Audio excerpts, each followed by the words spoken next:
প্রকার সুবিধা পেলেন আর কি?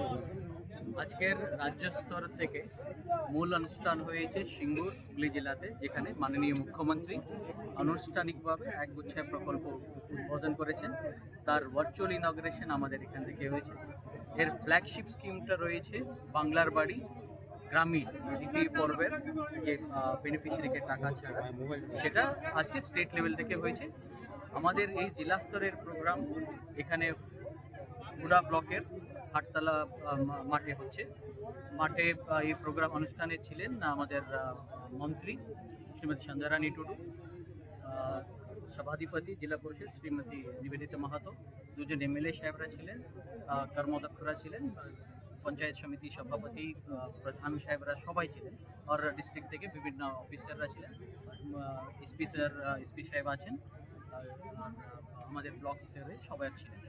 এই আমাদের বাংলার বাড়ি প্রকল্প দ্বিতীয় পর্বের অনুষ্ঠানের বেনিফিশিয়ারির সংখ্যা থাকছে 51,158, আর প্রথম কিস্তিতে যে টাকা হয় 60,000 টাকা, এটা আজকে প্রত্যেক বেনিফিশিয়ারি অ্যাকাউন্টে ডাইরেক্ট বেনিফিট ট্রান্সফার মাধ্যমে পৌঁছে যাবে।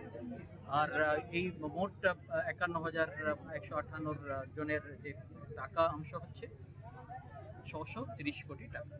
এর সঙ্গে আমাদের জমি পাট্টা দেওয়া হয়েছে 75 জনের অ্যাগ্রি পাট্টা, আর রয়েছে সুফল বাংলার মোবাইল আউটলেটগুলো, যেটা দিয়ে আমাদের কৃষক বন্ধুরা এখানে বিক্রি করতে পারে, সবজি বিপণন করতে পারে।